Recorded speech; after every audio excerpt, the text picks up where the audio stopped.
وعلیکم السلام ورحمۃ اللہ وبرکاتہ. بھائی لیاقت اللہ کا کرم اور احسان ہے، آپ بھی خیریت سے ہیں یا نہیں؟ یہی استعمال کرو، دونوں ایک ہی مائک استعمال.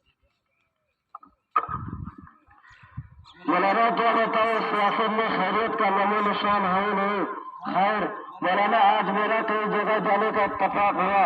اکثر 26 جنوری کا تقریبی پروگرام دیکھا تو جی چاہا کہ میں بھی صاحب کی خدمت میں حاضر ہو کر اس محب وطن عزیز ہندوستان کی تاریخ میں تحریک انقلاب اور اس کے کارناموں میں اس کی تحفظ و تمدن اور پر روشنی ڈالو. ان کو یہاں رکھو نا، ادھر رکھو نا، بیچ میں بچوں کو کھڑے.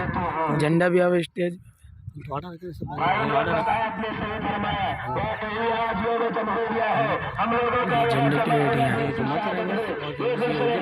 جو صدیوں سے انگریزوں کا غلام رہا ہے، اندر کوششوں کے بعد 15 اگست 1947 کو افق ہند پر آزادی کا سوچ شروع ہوا تھا.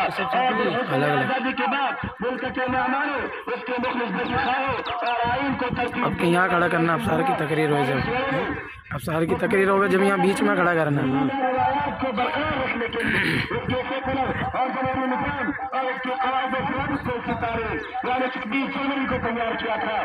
ہمارا یہ ملک صدیوں سے تہذیب و تمدن اور مذہب کی آزادی کے لیے بین الاقوامی دنیا میں مشہور رہا ہے. مسجد لو کیا چند سیاسی پارٹیوں کی وجہ سے اسٹیج کا پورا لیتا رہے اقتدار پر قابض ہو گئی ہے اور دستور میں دیے گئے حقوق اور اس کے چند جمہوری سیکولر نظام کی جھکیاں اڑا کر ملک کے سیکولر بنیادی ڈھانچے کو برباد کر رہی ہے، جس سے پورے ملک کا امن و امان مفسد ہو چکا ہے. یہ حالات بتا رہے ہیں کہ وہ وقت ملک کی سالمیت اور ہندوستان کی خوبصورت رنگا رنگی تہذیب اور اس کے حسن کو تباہ و برباد کرے گا. میرے ساتھ جوش میں ہونے کی کیا بات ہے؟ میں تو سمجھ رہا تھا ہندوستان کی تاریخ تشریف اور اس کی خدمات انیس اس کی بلندی پر روشنی ڈالیں گے. حالانکہ ہندوستان کی جمہوریت ابھی بیٹھی ہے، قانون و ضابطہ اپنی جگہ سے ہے اور موجودہ حکومت ہند قوم ملت کے لیے جو کام کر رہی ہے وہ قابل بات اور تحسین ہے، لیکن آپ کا اشارہ اس کے برعکس ہے. آپ قانون کے دائرے میں آ کر بات کیجیے. پوتے کے لیے باول تو صاف صحیح نہیں آیا ہوگا. آپ سیاسی پارٹی کے ایک عام رکن ہونے کی حیثیت کو اچھی طرح جانتے ہیں اور میں نے کے عزیز ہندوستان کو ایک سوری اور سفید ہونے کی حیثیت سے بتا دینا چاہتا ہوں کہ ملک کی آزادی میں اور اس محب وطن عزیز ہندوستان کی قسمت جگانے میں مسلمانوں کا جتنا خون بہا ہے، دیگر پارٹیوں اور کسی قوم کا اتنا پسینہ نہیں بہا ہے. اس قدر شرمناک جوڑیاں سے جن کو ہم نے ملک کی آزادی اور ہندوستان کہ یہی کھڑا کر دینا اس بار. کی شکل میں عطا کی تھی. آج یہ ملک کے نمک کو انگریزوں کے قرار زکات جنازے کے رہنے ہیں ملک کے اقتدار میں بیٹھے تحصیل اور غیر جانبداری کے شکار ہو کر ملک کے سیکولرزم اور جمہوریت کو مٹا دینے میں مصروف ہے. اور یاد رکھیں یہ مسئلہ صرف مسلمانوں ہی کا نہیں بلکہ پورے ملک کے نظام اور ڈھانچے کا ہے. اب فیصلہ کرنا ہوگا کہ ملک گاندھی جی اور ملک کے آئین کو ترتیب دینے والے روشن دماغ 40 کے راستے پر چلے گا یا کسی کا پرستی اور دہشت گردی پر.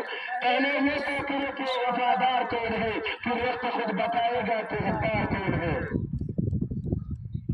محمد صاحب آپ کو سے اشتہار انگیز اور قوم کو گرما دینے والے بیانات دیتے ہیں. سننے والے کہ ہندوستان آئین اعتبار سے جمہوریت اور سیکولرزم کا پابند ہے اور ہر سیاسی پارٹیاں جمہوریت اور سیکولرزم کے نعرے کے ساتھ اسی اقتدار تک پہنچی ہے. میں جو آپ کو بڑا سمجھدار تصور کرتا تھا جبکہ ہم مشد وطن ہندوستانی جانتا ہے کہ جس کے ہاتھ گاندھی جی کے فریم سے آنے کا اور بابری مسجد کے میدان میں ملے ہوئے ہے. گجرات کے فیمس اور فہال بھی ان کی سوچی سمجھی سازش اور سیاست کا جز ہے. اور یاد رکھو یہ ملک کسی ایک مذہب یا کسی خاص نظریے کی جاگیر نہیں بلکہ یہ ملک سمجھا ہے دستور میں سب کو حقوق برابر دیے. مسلمانوں نے ہندوستان کی آزادی کو کام کی بنیاد پر نہیں بلکہ بلیدان کی بنیاد حاصل کی ہے. اس لیے ہم ڈنگے کی چوٹ اعلان کرتے ہیں کہ دستور ہند سے حاصل اپنے مذہبی اور تعلیمی حقوق کی حفاظت کے لیے قانون اور دستور کے دائرے میں رہتے ہوئے ہر طرح کی قربانی دینے کے لیے تیار ہے.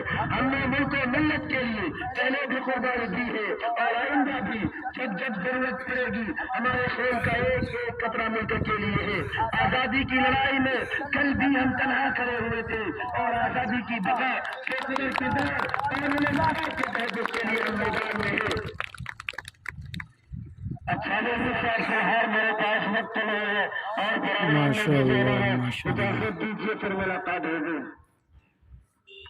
اب کئی دن بنا کر بھاگتے ہو. اگر اقدار سامنے آئی تو دوسرے توہین یاد آ گئے. اگر ایسا ہی ہے تو چاہیے.